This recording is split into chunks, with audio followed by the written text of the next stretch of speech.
Mayor, magandang umaga at sa isang linggo mong pahinga, ika nga'y family vacation at halos isang linggo.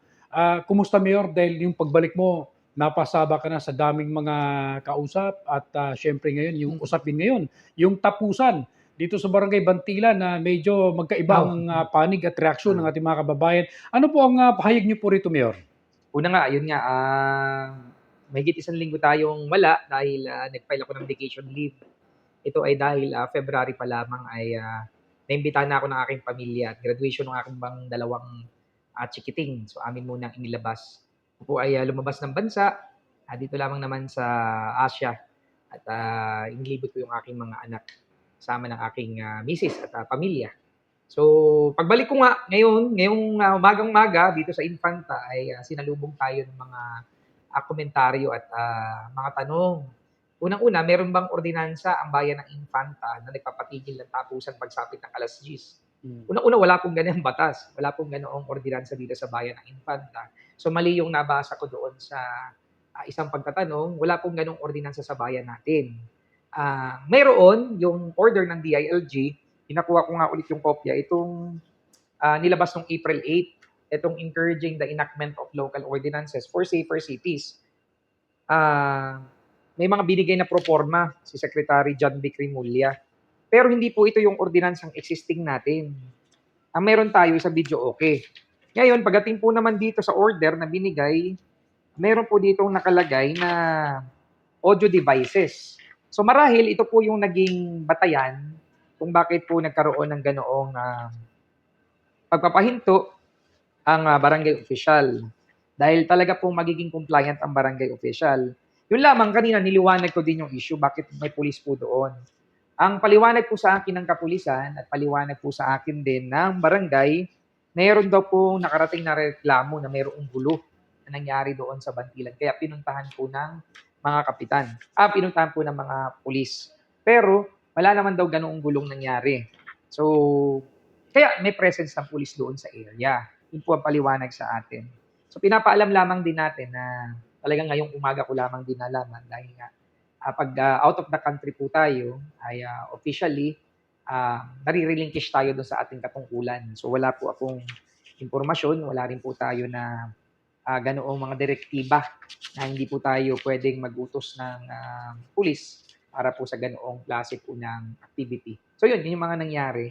At yun po yung paliwanag sa akin ng barangay official. But nevertheless, ang iniisip nga natin, dahil nga meron pong memorandum order ang DILG, nakakita ako ng excuse. So may pwede tayong gawin. Ito. Nakalagay dito prohibited acts, operation of video machines, and other amplified audio device. So kasama po talaga doon yung panugtog.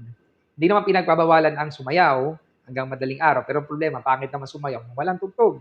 So ang pinagbabawalan po dito ay yung amplified audio device o yung malalakas. Ang nakalagay, in residential and public areas, it shall be prohibited from 10 p.m. pa nga hanggang 10 a.m. na umaga on the next day. May exception, when duly authorized by the governor, mayor, or punong bayan o punong barangay. So yan, pwede pala naman mag-apply ng exemption. At kung sakali ang event ay ito po ay kapiestahan at mayroon pong special events na ginagawa sa barangay. So ang pinaka naiisip natin solusyon dahil nagkama po yung ganyang problema at dito lamang natin na-encounter nga sa nangyari sa Bantilan. Though, ang report naman sa akin, tulad sa Cardona, sa Ilog, dire-diretso naman po sila. Siguro may nagreklamo po dito sa Barangay Bantilan na ilang concerned citizen with regards yan na nakakaalam noong order. So nagkaroon lamang ng magkakaibang interpretation. So ngayon pong umaga, June 1, sumulit ako sa Sangguniang Bayan para magpasa ng ordinansa na dinideklara natin ang tapusan every month of May na maging isang municipal cultural event dahil kultura ito sa bayan ng Infanta. And providing is for promotion and preservation. So kung may ganito pong ordinansa na dinideklara natin na ang tapusan ay mahalagang bahagi ng tradisyon at kasaysayan ng bayan ng Infanta. So magkaroon po tayo ng exemption doon sa naging order ng DILG na tuwing 10 p.m. ay cut off yung mga sound system. Yan po. Sa mga medyo negatibo yung reaction, Mayor, ano po ang mensahe mo sa kanila? Normal po yun. Normal. Normal po talaga dahil tradisyon yan. Ako man, ako'y mahilig sa tapusan. Ako Ako po ay sagar ho ako diyan. Maalala ng mga katapusan ko diyan na naabot ako ng madaling araw hanggang umaga. Tradisyon po talaga siya sa bayan ng Infanta at yung mayuhan sa atin, yun na yung culmination o yung katapusan, yung tapusan. Kaya naunawaan ko yung sentimiento ng mga kababayan natin. Nahingi din ako ng paumanhin dahil wala po naman ako sa Pilipinas, wala po ako sa Infanta. Ito pong buong linggo, ngayon lang ako Lunes nakabalik. At kung sakali nga maganda na pag-usapan po ng mas malinaw yung legality po nitong binigay ng DILG, humingi ako ng pangunawa sa mga barangay officials na madalas naging tampulan po ng tampo at galit ng ating mga kababayan. Sila po man ay takot na mabali din ang direktiba ng DILG. Kaya ang atin, di hanapan ng legal na solusyon. So magdeklara tayo na itong tapusan once and for all would be considered as a cultural and traditional event or activity in the municipality of Infanta Quezon para makapag-apply tayo ng exemption. Para maging panatag na rin sila sa mga ganong aktibidad, Mayor. Opo, at kung sakali man sa mga susunod, halimbawa, di panatag na yung kalooban po ng ating mga kababayan na hindi siya kasakop noong order. Pero, syempre, nagsasuggest pa rin po ako, better pa rin mga kababayan, lalo po sa mga hermana, kausapin yung surrounding, yung mga katabi. At make sure na may pahintulot din tayo. Dahil madalas doon yung gagaling yung reklamo. Pag sobrang naingayan talaga yung kapitbahayan, may nagpaparating po niyaan. So, yun din po, para maging malinaw, hindi naman yung kasiyahan mo ay nangangahulugan na kasiyahan din ng iba. So, kailangan maging sensitibo po tayo, lalo kung tayo yung mga organizer, doon sa mga karatig lugar po natin.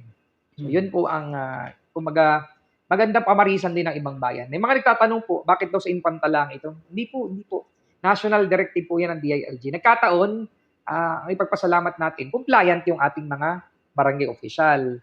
Yun lamang talagang kailangan malinaw ang pagpapaliwanag, maayos ang pag-oorganisa para hindi po nagkakaroon ng magkakaibang interpretasyon pagdating po doon sa direktiba. So number 1, inuulit ko lamang, wala pong ordinansa na nagbabawal ng hanggang alas 10 lamang ang sayawan. Wala pong ganong batas dito sa bayan ng Infanta. Meron direktiba ang DILG na yung mga sound system hanggang 10 PM lamang. Pero merong exemption. At pwedeng i-applyan sa mga barangay official sa kapitan. Yung exemption. Kaya nga ginagawa na natin itong ordinansa na dinideklara po naman yung ating tapusan bilang isang mahalagang municipal cultural event para po ma-justify natin yung exemption. Ikalawa, yung pong pagpunta ng pulis, wala po tayong order na magpapunta ng pulis dahil wala nga po tayo sa Pilipinas noon, nung pangyayaring yan. So, wala po tayong direktiba. Yun po daw ay may nakapag-report na mayroong gulong nangyari sa Bantilan, kaya po pinuntahan daw ng pulis. Ayon po sa report na nakalap natin. Okay. So, yun po.